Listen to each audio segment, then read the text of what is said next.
the 8th? I think it's the 8th. The 9th, I think. The 9th? The 10th. 10th? Okay, how many people think it's the 10th? It is the 10th of July. It's sometime in July, a beautiful day in July in Portland, Oregon. This is a work session of the Portland City Council. And the subject is a really interesting one. It is Vision Zero. Commissioner Saltzman is excused today, so we have Director Treat here to tell us all about it. Good morning. Oh, sorry. Thank you. Great. So thank you so much for this work session today. We were very interested in giving you an update on our Vision Zero efforts, and it's also my last council hearing, and it's the program that I'm the most proud of in my bureau, so I sort of look at this as my swan song before leaving on Friday, so thank you. Let me start by thanking you all for adopting Vision Zero as the policy for the City of Portland. We unanimously passed the resolution in 2015, and you know, since the adoption of Vision Zero, making our streets safe for everyone has been my highest priority, and it's the work that we've done that I'm the most proud of. And before we adopted our Vision Zero policy, I think the assumption from most people was that traffic fatalities were inevitable. And by adopting this policy, we're changing that mindset. And we're also fundamentally changing our approach. And we're not accepting traffic fatalities or serious injuries as inevitable anymore. And so we've pledged ourselves to the ambitious goal of ending traffic violence and making our streets safe for everyone. And we've made some significant steps over the past couple of years, but there's still a lot that remains to be done. Still too many people are dying on our streets. But I think we've laid a really solid foundation for a much safer Portland in the future. And the progress we've made in establishing Vision Zero is one of the achievements that I care most about continuing after my departure. So let's jump into an overview. So unfortunately, 2017 was an incredibly tragic year for us, but it was also a year of successes that I think that we gained through your leadership. Thank you. You got it. Do you want to use the clicker? So that way you guys can see the slideshow. So go ahead. In the past year, we used the $1.5 million that you all dedicated from the cannabis tax revenue to make strategic investments in street design projects and in innovative safety education efforts. $1 million of that money is being used for safe street design projects. Given that we have an immense need for major safety investments, $1 million isn't a huge sum, but it's a really important amount. We've been able to use that $1 million to make critical safety improvements on our high crash network. On Southeast Holgate, we're building 2 safe routes to school crossings. On Northeast MLK, we're building out pedestrian crossings. And on Southwest Capitol, near PCC Sylvania campus, we're changing the street configuration to promote safer multimodal access to campus. 91% of the fatal crashes in Portland involve human error. One key way to reduce this is by educating drivers about other road users about safe behaviors, and that's why we devoted a significant portion of the cannabis tax revenue to education. We've used $125,000 to partner with the Portland Police Bureau to offer immigrant and refugee driver training, and this course has been very successful and has supported our overall equity goals of enhancing our engagement with communities that have been previously underserved by the city. And another innovative education effort we undertook was our Struck campaign. We all know that speed kills. The faster the car is driving, the more likely it is that someone will die in a crash. It's really simple, but getting people to slow down isn't simple. It takes a very comprehensive approach. We need better street design, we need smarter enforcement, and we need to change the culture of speeding. And one way to do that is educating people. That was the goal of Struck. It was a creative and compelling way to send the message to Portlanders that it was time to slow down. We are really happy with the results of the campaign. We conducted a survey after the campaign ended and found that it has changed behavior. It really helped raise the awareness of Vision Zero. 50% of Portlanders said they were aware of the Vision Zero program, but more importantly, it has also changed how people are driving. 58% of Portlanders who saw the campaign said it was impacting their driving behavior, and 17% of respondents indicated a total change in behavior from their previous practices, saying they had started driving at slower speeds solely as a response to the Strzok campaign. And we're really thrilled with these results and excited to continue behavior education changing efforts. So thank you for the $250,000 that you provided to us in the 18-19 budget. Ad agency did you work with on that campaign? What was her, do you know what was her name again? God, why am I blanking? I know, I'm blanking too. BPN, thank you. Yeah. I was thinking the other one for the survey. BPN. I really They liked were it. An amazing partner. Yeah, Thank you. it was great. Thank you. As I mentioned, speed is one of the most critical factors in determining whether a crash is fatal. The higher the speed, the higher the chance of a fatality. So if we can get people to slow down, we can make real and lasting strides to make our streets safer. Besides the education efforts that I just mentioned, we've taken several other key steps in the right direction. Gaining the 20-mile-an-hour residential street, getting the authority to set our residential street speeds at 20 miles an hour was a great starting point.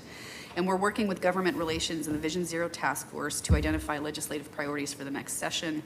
I really hope that all of you will be bold in working towards the city gaining authority to set speeds on all of our roads in the next legislative session.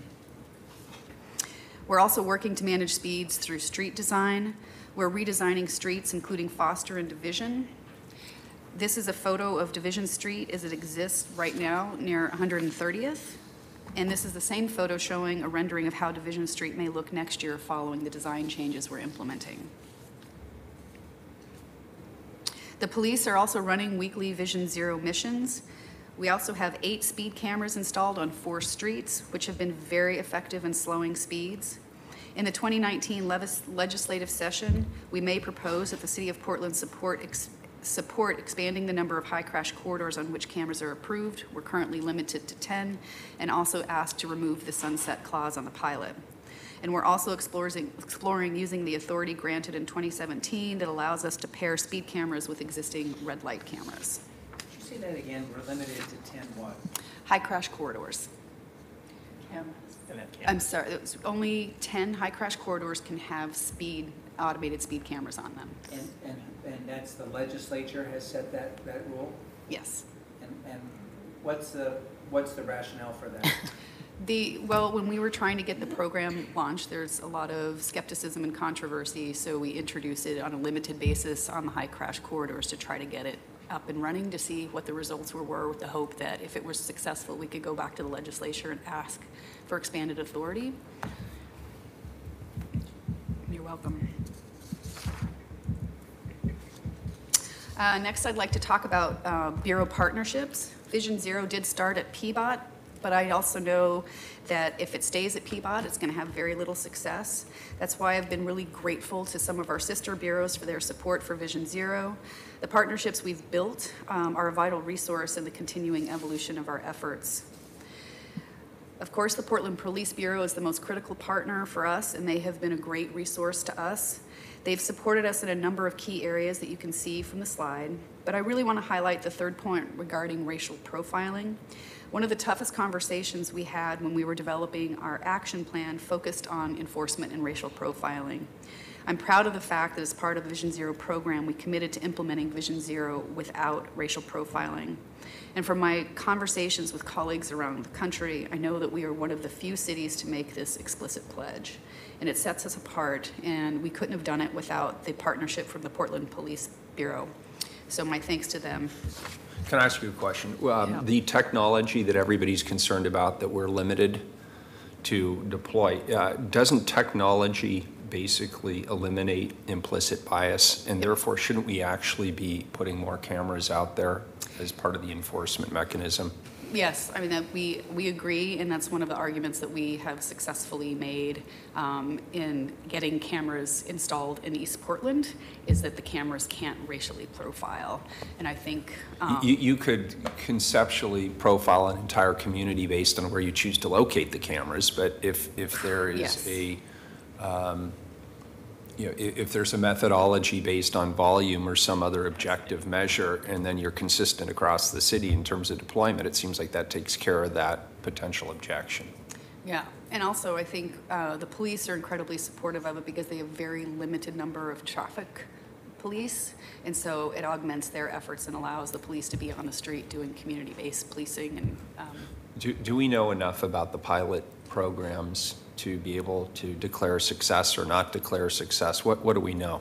Sure, no, I think we can declare success. Our first cameras that went in on Beaverton Hillsdale Highway almost 2 years ago, within 3 months had reduced the top-end speeding by more than 90%, which is incredible. So we are still limited to the 10 corridors? Yeah. An unlimited number of cameras within 10 corridors, is that basically the way it works? It's an unlimited number of cameras, but we do have relationships with the courts and the police that we need to be mindful of in deploying the cameras, because all adjudications, like all the tickets have to be reviewed by a sworn police officer, and then all the tickets go to the traffic court, and they have capacity issues. Okay. Can I follow up on that? This dialogue you've had with the mayor? So I just want to make sure I understand the dimensions of the concerns around implicit bias. So by definition, if you identify a high crash corridor area, let's say in outer southeast, it is possible that it falls within an emerging Asian American community, because we're seeing a lot of growth of that kind in or around some of those high crash corridors. If there are more Asian Americans living within a half mile of the intersection, then even if you have a neutral mechanism, which is a camera, it is possible that there'll be overrepresentation of Asian Americans in ticketing. Now, what's interesting, I just came off of a 9-month marathon called a campaign, and I heard neighborhoods across the city plead with us to get people to slow down and to enforce the law.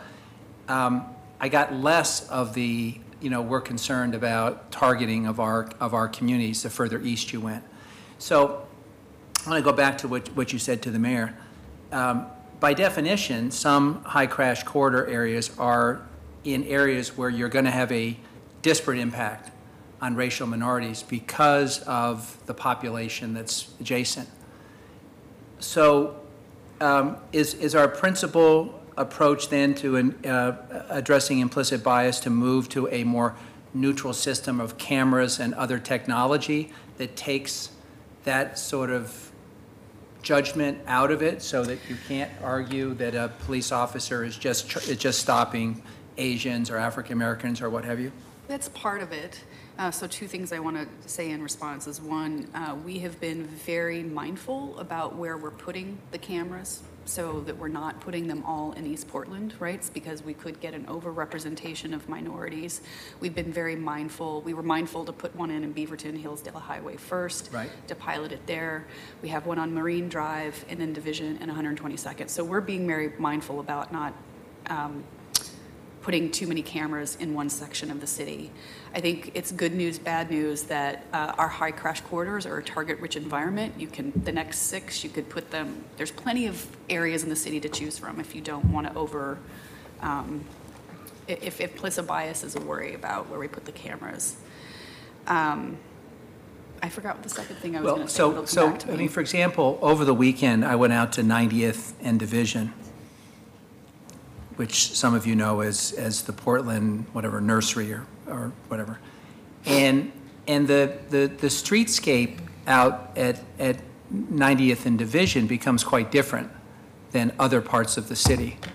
And as a result, the way the street is configured, you have people that are going at pretty fast. And we know that on Powell and Division, we've got some of our high crash corridors. I'm going there in order to buy some plants, but I'm just as impacted by an accident at one of those high crash corridors as someone who lives within a half mile. So is our primary concern addressing high crash corridors regardless of their location, or do we have another screen that we're applying that lets some high crash corridors off the hook for now? Currently, we don't let any high crash corridors off the hook. Okay. The other thing that I wanted to say about implicit bias is part of our conversations with the Portland Police Bureau about not implementing Vision Zero without racial profiling, is we talked a lot about pretext stops. And that the traffic police are not pulling somebody over with a broken taillight for the hope of that they're going to find some other infraction that somebody's committed. They have agreed that they are going to they will enforce on the most dangerous behaviors that are leading to crashes in the city. Okay. Portland Fire and Rescue has been another strong partner of ours. I don't know if you all have seen Chief Meyer's car. His smart car that he drives around is wrapped with a Vision Zero logo. And he and his command staff have been working with us to come up with very creative infrastructure solutions that support effective emergency response and slower, safer streets. Also, in collaboration with the Bureau of Planning and Sustainability, we're piloting the use of truck side guards to reduce the danger of left and right hooks. And with the Water Bureau, we've developed a driver safety training that highlights the importance of Vision Zero. And finally, I'll highlight the work with Office of Government Relations. They have been truly instrumental in securing stable funding for our efforts, adding safety criteria to funding decisions, and winning Portland more authority to set our own speed limits on our streets. Looking ahead, here are some of the main opportunities for further collaboration in the next year. It would also be a significant boost to our collaborative efforts if you all emphasized with your individual bureau directors the importance of integrating Vision Zero into the work of their organizations. Ask them for their ideas and share with them your support of the Vision Zero program. Are there bureaus that you believe should be engaged that are not? I think I'll answer that a different way. Anytime that I have reached out to a bureau director with a suggestion of how we could incorporate Vision Zero into our work, for example, anytime an employee is disciplined for getting a speeding ticket, adding into that language about we're a Vision Zero city, we take speeding seriously, has been accepted. Mm-hmm. So I think when we bring ideas to other bureaus, they're very responsive. What I would like to see is bureaus coming up with their own ideas. To me, when they're thinking of how they can implement Vision Zero, they're really owning it and not just responding to asks that we make. So why are we doing this on a bureau-by-bureau basis when we have a city fleet? And I say that as the commissioner in charge of two bureaus, which probably with the exception of PBOT, it's water, sewer, and transportation. Well, that's not true, right? It would be police. And police and parks would have a lot, so maybe not so true. But let's just take my bureaus and then PBOT. I mean, I'm all for, trying to coax positive behavior out of bureaus, but since we have a city fleet and this is a citywide policy, why aren't we setting as a council, why aren't we just setting policy as a council that applies to all bureaus in this regard? I would be zero tolerance for speeding tickets, enhanced consequences, since we want to actually set an example. Those kinds of things. Shouldn't that be done at the council-wide level? It would be great. That's our ask of you today. Yeah, it would be great to see more leadership citywide on this. For an example is we had some research on side guards for all of our city fleet, because one of the leading cause of accidents with pedestrians and cyclists is right hooks because of visibility issues. And if you put side guards on the trucks, it can prevent that cyclist or pedestrian from getting swept under the truck at the time of impact and being run over. So we have this best practice that we have taken to fleet, and they agree they would love to do it. They don't have the funding to install the side guards. We have limited funding, and we're focusing on infrastructure investments. So there's this unfunded idea out there that it would be great if, I don't mean to be picking on Fleet because they've been a great partner, that's not what this is, but it would be great if they came to City Council and said, look, we've got this great idea for side guards for the truck, and it would support Vision Zero, and for them to make the ask. I think that's the kind of leadership that we would like to see from other bureau directors. Also, technology, this is an area where technology might be our friend, and I'm as big a skeptic of autonomous vehicles, I think, as there is on the council. But I was just in Los Angeles and rented a car, and the car had this technology where if any other vehicle, person, or entity came within a certain feet of my car, it started beeping. Yeah. And actually, that was pretty helpful on the freeways. When you're on a 9-lane freeway, it's not unhelpful to have a warning system like that. And it seems to me that's going to become standard fare in cars, and that picks up bicycles, pedestrians, other vehicles. It seems that ought to be the sort of minimum standard for what we have in our next generation of fleet vehicles. It was, I know you're not a huge fan of the smart cities either, but that was part of our application. And the smart cities proposal is called Mobileye technology that we could put on all the TriMet buses and city fleet that would detect bikes and pedestrians. So yeah, I mean, I think the ask is, I think if you all talk to your bureau directors about Vision Zero, that it sends a stronger message about supporting the program than us making asks of bureaus. It just... Well, I would hope, Mayor, this is a very timely meeting, because the one thing we know for sure is that with Commissioner Salzman leaving the council, there will be at least one bureau reassignment. And possibly more, but at least one. And it seems to me this is uniquely where the mayor, in making such an assignment, could say to PBOT, I would like you to work with OMF to come up with citywide standards for how we implement the next generation of Vision Zero. Because I don't think this should be done on a bureau by bureau basis or be something that Tom takes up at Gator. I think the council should declare that they're just minimum standards and expectations. And after all, if we don't set an example as a city, I think it's going to be harder to convince people to take our new rules seriously. I think, I'm sorry. Go ahead. Oh. I was going to say, I think that's exactly right, Commissioner Fish. Do we have curriculum that we're pushing out through schools and other avenues? We through our Safe Routes to School program, we reach second graders and fifth graders, and then we expanded into middle schools 2 years ago. Are we in all middle schools now? We're not in all middle schools, and we're currently looking particularly at Vision Zero and working with high school students. Yeah, that was my Our Safe thought. Routes Is program that, traditionally has been focused on middle school and Yeah. elementary school, but we recognize we want to move into the older grades. yeah, I think young drivers are a good target, and I certainly see a potential for working with the Office of Civic and Community Life and Yeah. moving, the public education piece. Thanks. Yeah.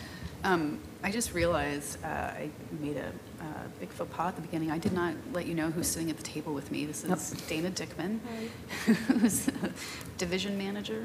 No, you're the division I'm the manager. section Catherine manager. Chiarlo. There's so many titles. Anyway, this is the Vision Zero team. Catherine Chiarlo, Chris Warner, of course, the incoming interim director, and Matt Ferris-Smith.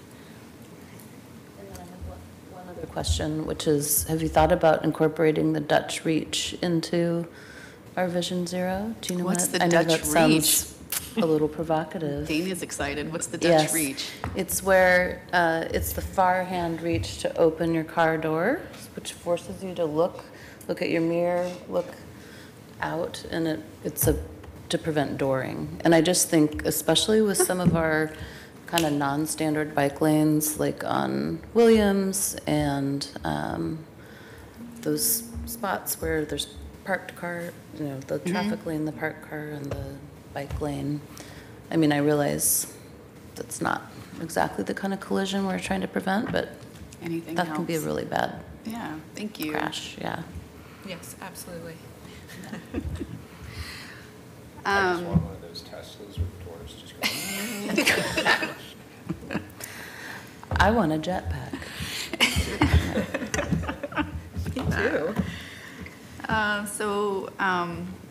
Looking ahead, we need to continue to make a lot more investments on making our streets safe. And I know the investments that we're going to make are going to they have to be more bold in what we're doing.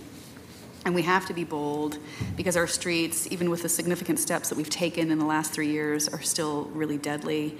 Last year, we suffered the highest number of traffic fatalities in over a decade.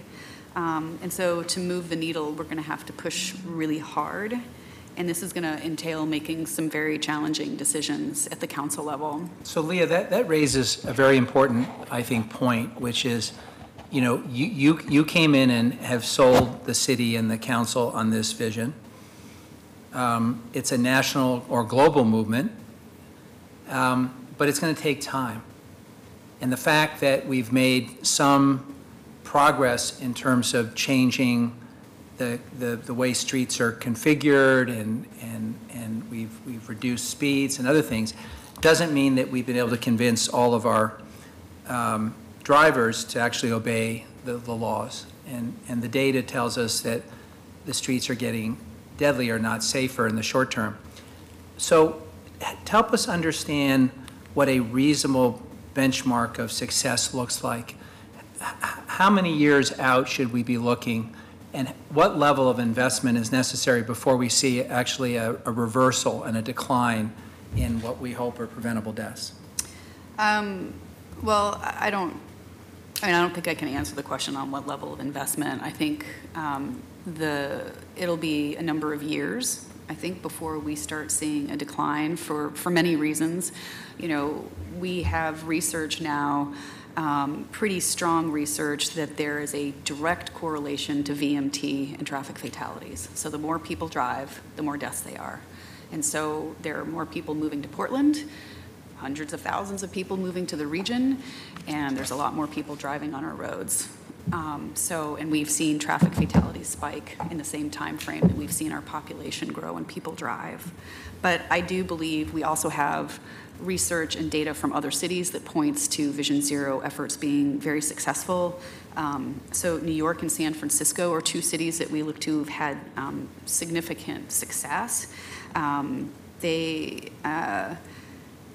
New York, they launched Vision Zero in 2014, and they have seen a 28% decrease in traffic fatalities since the implementation of Vision Zero.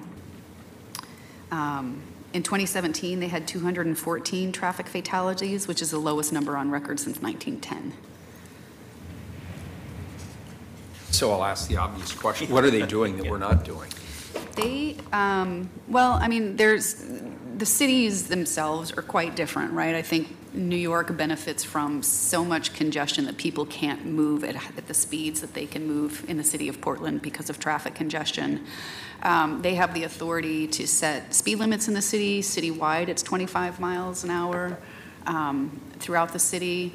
They have been very aggressive in street reconfigurations and very aggressive about getting people on transit.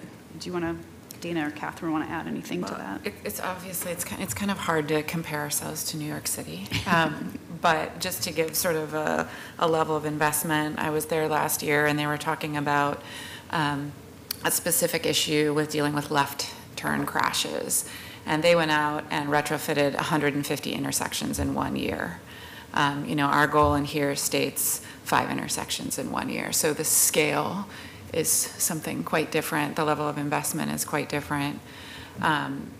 So in some ways, I think that's part of what they're doing differently. The other thing that I think both San Francisco and New York are doing is exactly what Leah is calling for, is this citywide, very integrated approach. Within San Francisco, for example, their public health division, their police, their transportation are all under the city, and they have a kind of multidisciplinary group that's meeting and figuring out like where they're taking leadership in each area. So one of the things that I think we've been really excited about is both of those cities are about 4 years in, 4 years in. We're about 2 years in. And now is when they're starting to see those investments and those strategies pay off. So I think, a more coordinated approach and significant investment, and we would start to see those same levels. So I stipulate that engineering and enforcement are incredibly important, and that's on us. And that's some of the innovations you've mentioned, the partnerships with the bureaus. That's the investments in different types of intersections and technologies, but the behavioral piece can't be overlooked. And I'm wondering about our data collection. Are we collecting good data after the fact when we look at the kinds of conflicts that happen between automobiles and pedestrians or trucks and bicyclists or whatever? Do we have a good sense how much of this is related to engineering problems, how much is related to a lack of enforcement, and how much of it's just flat out behavioral? And I have to go on my side just because I can't. Portland's a very different city than it was 15 or 20 years ago. It's much bigger, it's more crowded. The behavior on the street is fundamentally different. People are busier, they are running later, and they are more distracted. And at some point, you know, as I think about some of the more notable fatalities we've had on our streets just over the course of the last year or two, there's really nothing we could have done from an engineering perspective to prevent those. Those were behavioral issues. So do you have a sense of what percentage of this is engineering versus behavior versus enforcement? Well, I'll let Dana talk about the data we collect and with the Portland Police Bureau and then with Fire and Rescue. You know, on a previous slide that I showed you, I think it was 91% of crashes had dangerous behaviors involved. Some behavioral component. And that's largely, I mean, the overwhelming contributing factors are distracted driving and impaired driving. So doesn't that suggest that a major thrust of this and a majority of the resources should be going towards addressing the behavioral issues? I mean, as somebody who's a cyclist, I'm heads up all the time, and I'm still amazed how many people are driving and texting. It's a large percentage. It's not an inconsequential percentage, and we've increased the penalties for that dramatically, and I'm not convinced it's having an impact at all. Well, I don't think we have enough people on the streets to enforce it is the real issue. there's very few traffic Yeah. officers. Maybe I could add, one of the precepts of Vision Zero is this idea that we should be creating a system that has enough safeguards in place that people can make mistakes or use bad judgment, and it won't result in fatalities. Could you give me an example? Roadways that are engineered in a way that people are either strongly encouraged or forced to drive more slowly, for example, because they just can't go that fast. So if they're impaired or distracted, at least they're not impaired or distracted and speeding. You know, so there are principles like that. That's why the integrated approach has had such traction internationally, because humans are going to make mistakes, but addressing that human tendency is very important, obviously. And the educational pieces that Director Treat told you about earlier, that Struck campaign, and really trying to get those messages out there that slowing down is critical to who we are as Portlanders. You know, that kind of thing is an important element, and the infrastructure is critical as well. All the research shows that you have to have education, engineering, and enforcement together to be successful. You said 91% correlates to behavior. What's our, if you do a further drill down on that, are there particular clusters of age, of drivers by age, where we're seeing riskier behavior? Isn't it males 18 to 34. 34. I think is the Males 18 to highest. 34? Yeah, we just recently Is anyone did- surprised? Yeah, we just recently did another round, and it was males Just were missed out. overrepresented again. Thank God. Looking at the data. Well, you know, I will say 18 is potentially still high school. Yeah. And, you know, I applaud the approach taken by a number of our local public high schools that say it is a privilege and not a right to participate in varsity sports. And I'll never forget the first team meeting we went to with my daughter's varsity team at Lincoln, soccer team. And the coach and the principal said at that meeting, it's one strike and you're out around drugs and alcohol. Furthermore, if you're at a party and people using drugs and alcohol and you remain at the party, you'll be charged as if you were actively using. My daughter was, at least as far as I know, as close to being sort of sainted during her high school years because she knew that there was a huge cost to her, which is she could not participate in varsity sports if she violated the law around alcohol and drugs. And there is something clarifying about those kinds of connections between conduct and the privileges that we have when we're in school. Yeah.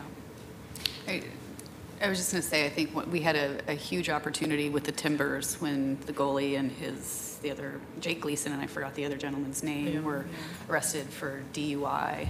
And they agreed to do outreach and education with us on, the mistakes that they had made and around Vision Zero. And I know those kinds, being able to get a Timbers star to come out and talk to kids is so much more impactful than us coming out and talking talking to kids. But those kinds of opportunities are very, very impactful. And yeah, we need to be getting into high schools more. I mean, that's where you can change.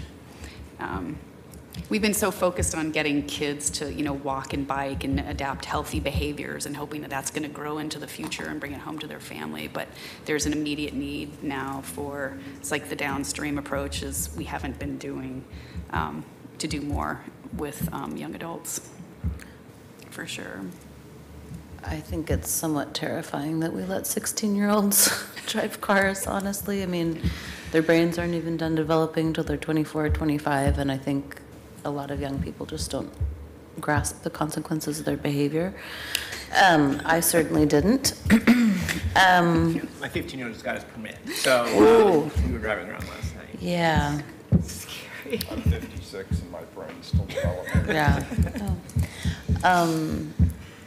Of the fatalities that happened last year, do you know roughly how many were vehicle on vehicle versus vehicle on pedestrian or cyclist? You have the numbers. We can look it up. Particularly bad year with pedestrian Yeah. vehicle crashes. I think we had 18 or 19, but Matt will have the 18 or exact 19 numbers. fatalities? With pedestrians. Wow.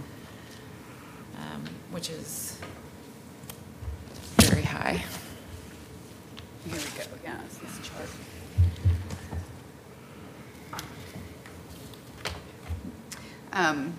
I also, just while you're looking at that real quick, say that San Francisco, the data from there is they launched in 2014, and they've seen a 41% reduction in traffic fatalities in San Francisco.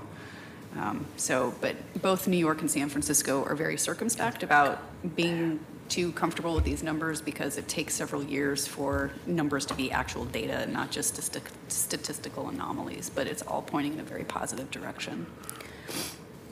And can you elaborate a little bit on your collaboration with the Just have that if you want. Fire Bureau? Oh, I can have that. $5. You may have that. I'm interested in the correlation between kind of underdeveloped streets and accidents and fire, because we know that fires are more likely to happen in areas of the city that lack adequate kind of street and pedestrian infrastructure. So Yeah, what Chief do you- Myers has done a lot of work about trying to do predictive analytics, which is Yeah. what I think you're talking about. And so we've had some initial conversations with him about how we can collaborate with his predictive analytics that they have around Vision Zero. I think, quite frankly, we're so downstream in what we're trying to do on Vision Zero that that's going to be what am I trying to say? It's going to be a huge advancement for us, and will take some time for us to be able to get that data launched and figure that out, but we're working on it. I think for what Portland Fire and Rescue has done that I think is going to be transformative to us is they have their own database of response to crashes, right? So EMTs are always on the scene and sometimes police don't show up, only fire does. And so they catalog all that in a database, and they've agreed to give us access so we can start combing that data and using it for our predictive analytics as well. Yeah, I mean, where my mind goes as we're taking in all this information is, how do we just have less people on the street? So that would be affordable housing close to where people work, walkable neighborhoods, and better mass transit. And I mean, I imagine that's part of New York's advantage, is you can take the subway almost anywhere, and Yeah, we San don't really have Francisco, that. yeah, their transit systems are much better than ours. Did the mayor More get the robust. authority to do congestion pricing, or is that still off the table? We have the authority to do. I'm sorry, in New York. Oh, They were gonna put a charge on I don't coming know. into, The Corden the pricing. Corden, I don't think we would have heard about it, but we'll follow up and let you know. I haven't heard any specific don't think so. I implementation, so think I they don't know were- about the authority. Cuomo and the mayor, I think, were fighting over. So how can we be bold? One place to start is mode shift, which we've talked about. I shared with you that research has shown that there's more cars on the road, more miles driven, more traffic fatalities. So with fixing our streets and the state transportation package in Build Portland, we're going to be making some very historic investments in better streets.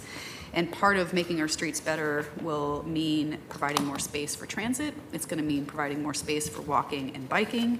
And this isn't going to be easy. These are decisions that are going to be coming to council that will be very challenging. And I hope that you all will remain steadfast in your vision for making a walking, biking, transit-friendly city, because it will not only, it will help with Vision Zero quite a bit, among many other things. And we're going to have to be really bold designing our streets. So we have to make our streets safer, and we have to make them more livable and more attractive. And these are two examples that we've looked at of something that we might want to replicate here in the city of Portland. There's a picture here from Mexico City of of an intersection redesign to make it safer. And then this is Rainier Avenue in Seattle.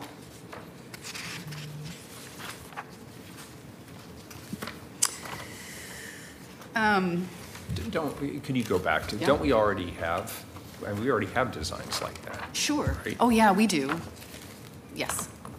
But, so only in the central city. We have bus-only lanes in the Right, central city in right, the transit mall. right.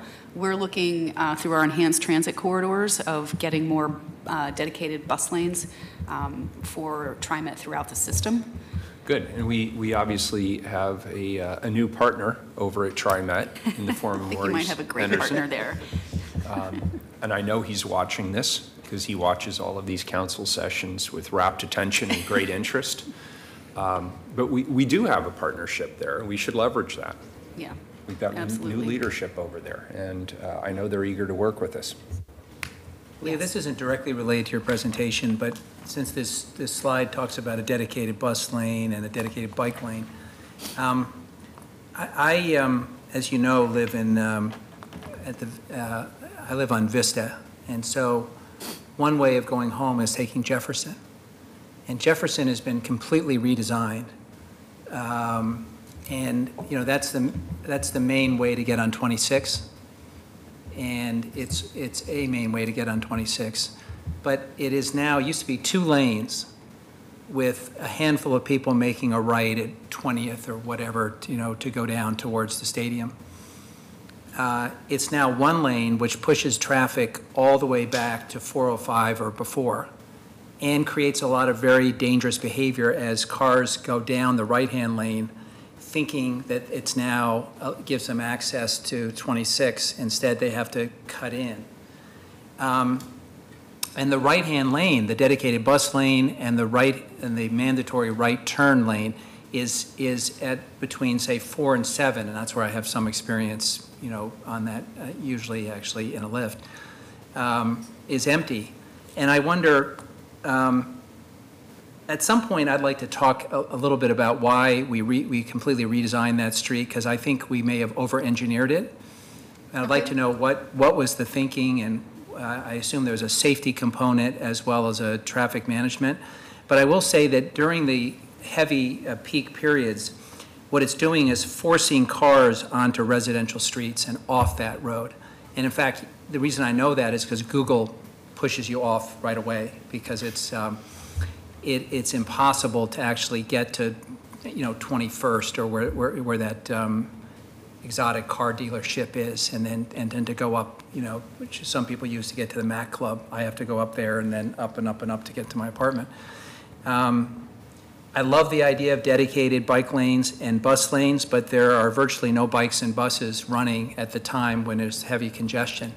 And I'm just curious, what was the thinking? Because my unsophisticated take is that we ended up over-engineering the street, taking a lane out, and now what we've got is a traffic mess, which is encouraging bad behavior because people are cutting in once they find out that they can't go straight on the right-hand lane. So I'd like to follow up with you on that, Chris. Yeah, I'd like to add to that. So I actually bike that every day, and I actually believe it's made the biking situation worse. I think now you have to cut across a lane of traffic in order to get to the center bike lane at the very end, and that feels like a really dangerous maneuver to me. Okay. And so I would be curious to know, just because that's a really good example that we're all relatively familiar with. What was the expectation when that was designed the way it was, and are you satisfied with the results? Because I've got to confess, I agree with Commissioner Fish. I'm not convinced we made it better. I think we made it worse, and I'm curious what problem it was we were trying to solve there. We'll follow up. I don't know off the top of my head, so we'll follow up. And the mayor said it more succinctly than I did, but I believe there's evidence now of pushing people onto local roads. It is an access road to 26, which you would think you would want to have a more robust access, not restricted, because that means people are by definition using that route to get out of the city into 26. It creates bad behavior when people realize that the right lane no longer allows you to go, whatever that is, due west.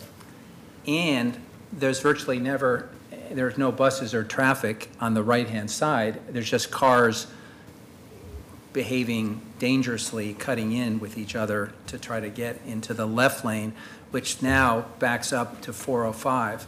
So you have to actually anticipate. You can't even go to KGW and then cut in. You have to know the road. You have to know the road, and maybe that changes over time. But again, then Google pushes you onto local streets and pushes you up onto Vista, which I don't think those neighbors would appreciate us going up those local roads.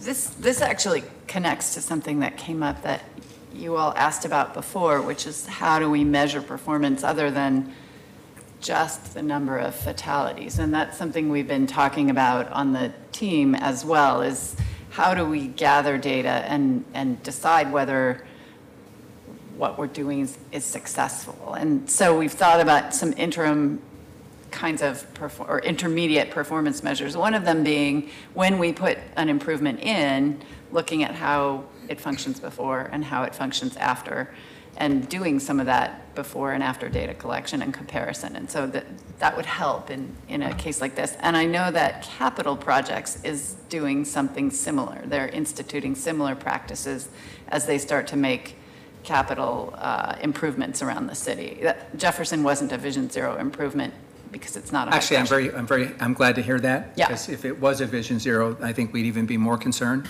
Right, right. Because it's actually counterintuitive in terms of how it's changed behavior. Right. The good news on Jefferson, by the way, is that if your data ultimately concludes that it didn't solve the problem that was identified, all you have to do is shift the all you have to do is take away the right turn only on the right-hand lane and allow people to go up, continue west, in which case then the traffic gets sorted naturally between the two lanes and you solve the problem. There's just one choke point where it goes to a single lane. But I do notice that a lot of traffic goes off on 21st and goes into it starts heading north. So if you decided it wasn't working, simply taking away the mandatory right turn on the right lane solves the problem. We will definitely pass this along to the Capital Projects Group, and they can think about that. And again, we'll will be instituting this more and more as a practice within the safety section and within the capital project. And since we're on a roll, just one other thing, because this is your last meeting, you said, so we want to get Get it all in, get it all in. So I've also done an unscientific survey of illegal left turns on Burnside heading west, Okay, and I think I've finally cracked the code, okay. which is when there's a sign that says no left turn, which is like, almost like every other other street, block, you know, there's a thing that says no left turn. Even the biggest recidivists in Portland can't square that one. Because it's just like, I mean, you're just being shamed. It just says no left turn. When it says no turns, and it's off to the right, I think there's a group of people who say, that can't possibly apply to me because I'm actually very important, busy, and I got to make a left turn to get to Jake's or whatever. Just saying, I've noticed a lot of people making those illegal lefts, and I think it's because they've justified that a no left turn is very clear, and no turns is open to interpretation. What does that mean? That's not reasonable, I'm no going to turns. stop my car, do a whirling dervish, and get back in my car? Just saying, but that's my anecdotal.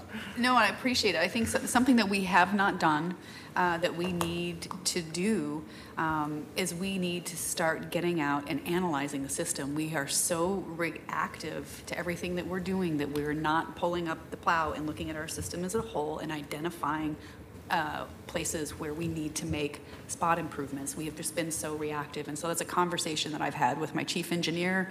And over the coming year, he and his traffic engineers are going to, whether through contract or themselves, they really need to get out and analyze the entire system for things exactly like this. We haven't done it in decades. So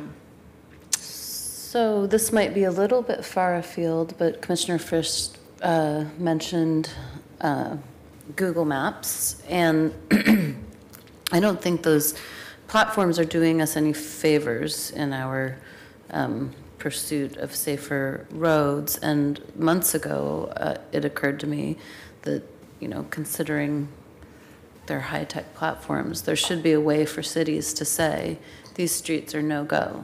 You don't reroute traffic down these streets. You don't reroute traffic down our bike greenways. You don't reroute traffic down our school zones.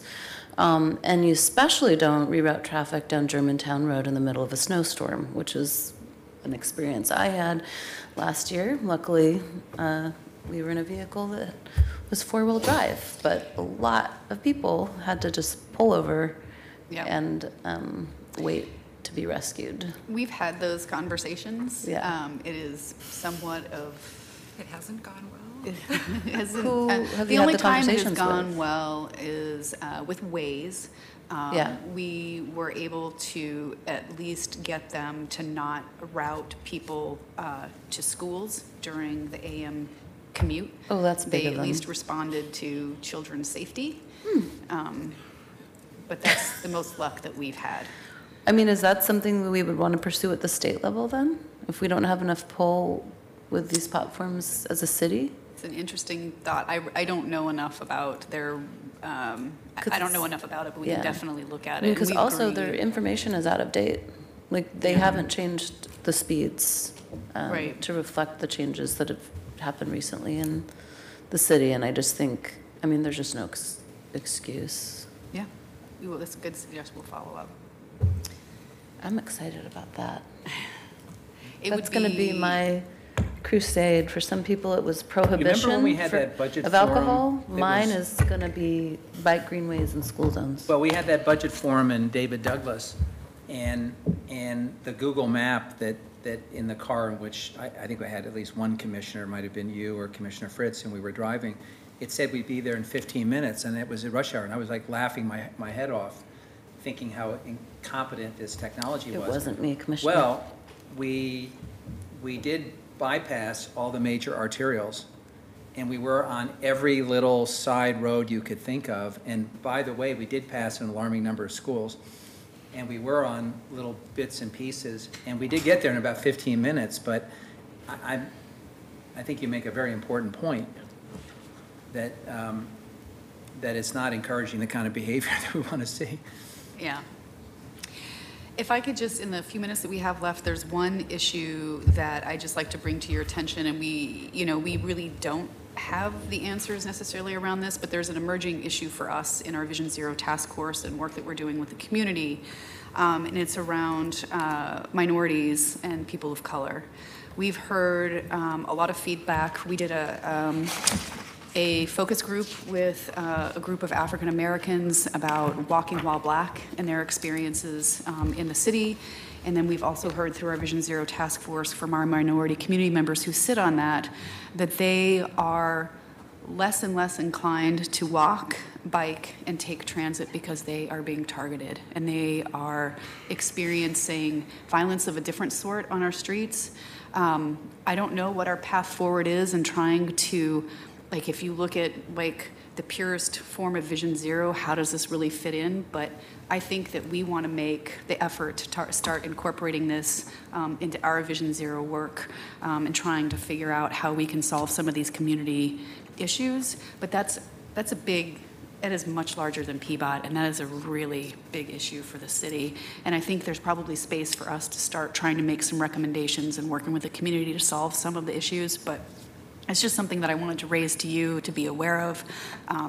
We had our last task force meeting was really quite powerful, the testimony that we heard from people about why they have stopped walking and biking and taking transit in the city. Do either of you want to add to that, or did I hit the... I think I would just say that I think there's a tendency to think that that's only happening in certain neighborhoods, and it's become very clear that it's happening downtown, it's happening in East Portland, it's happening in Southeast, it happens in Southwest. Like, it's all over Portland. People of color in our city are being targeted and are the victims of hate speech and hate crimes in our right-of-way, in our commons. And so as Leah said, from a Vision Zero perspective, that's not necessarily the safety that we're talking about, but we're starting to really recognize that we can't work towards this vision of safer streets without thinking about what it means for all of our community members, and that there's a big part of this personal safety piece as well. And on just a practical note, the money that you all authorized in the budget to do another installment of a citywide safety campaign is something we've been thinking about in this context, and how we might use that to develop a component of the Vision Zero citywide safety campaign that builds on the Struck work that you saw, that really tries to get at this message of how we keep each other safe in Portland, even beyond traffic safety. We're still working on it, but we'll obviously be bringing ideas back to your staffs and keeping you in the loop. So that's my presentation, our presentation. I just want to close by saying thank you so much for your support and your interest today. You've got great questions and suggestions, and I truly have really appreciated working with you on this and hope you keep carrying the torch. Thanks. Well, I would like to see, this is your last city council session. This is it. Curtain comes down, but another curtain goes up. We expect to have many other interactions with you, Leah, in the future. You're going on to bigger and better things, and you're going to be in a position where you can impact transportation not only locally and regionally, but nationally. And I think that's a really exciting opportunity, and I think we're all really proud of you and wish you the very best. And we know that our paths will cross in many, many ways. So thank you for this presentation, all of you. I think it was great. Thank you for your career here at the City of Portland. You did a brilliant job. And we'll all look forward to seeing what you accomplish in the future. Can I ask for one follow-up item, Chris? Sure. Is this on Jefferson Street? No, I was taking extensive notes during the presentation, and it occurred to me that what we get annually is an excellent report that kind of gives the big overview of Vision Zero, the why, and it has lots of data points. What sometimes is just as helpful to us on an interim basis is top-of-the-line arguments. And since each of us get lots of inquiries and therefore can be ambassadors, so I would ask for either a copy of your template on Vision Zero or what you consider to be the top-of-the-line issues, because then I can have, and any colleague that also wants to do this can have their correspondence clerk work those in and, you know, rework sort of how we talk about it. Because there's obviously a number of ways you can discuss it, and also you can address skepticism. But I'd like to see how you do it, and then, if you don't mind, borrow liberally from how you do it. That's great. Absolutely, we'll provide you with that, and as we have our, I think they're quarterly now, Vision Zero Task Force meetings, we can feed you the information and the feedback we're getting from the community, so we'd love to share that. One other thing, Leah, is that I happen to be a big fan of those meters that we put out that tell you how fast you're going, and I don't know in the scale of things whether those are successful or not, but the reader boards. Yeah, and every time I read about some new exotic car that comes out, they always say that someone driving it, you know, it's like at 110, you know, the car feels like they're going 60. Well, I don't have that problem with my Ford Focus, but the worst car we've ever actually purchased, but that's for another discussion. But I'm actually grateful when I'm doing 30 miles an hour, you know, downhill. But those reader boards, for those of us who occasionally just need a little, you know, reality check, I think are very helpful. I don't know whether your data supports that, but I'll put a plug in for them. Thank you, and we'll follow up with the research that we do have. And thank you for, as following up on what the mayor said, thank you for your great work. I think your work on Vision Zero will be your signature achievement here, and if we can save one life, it's worth doing everything we can to do that. So thank you very much. All right, we're adjourned. Thank you, everybody. Mayor.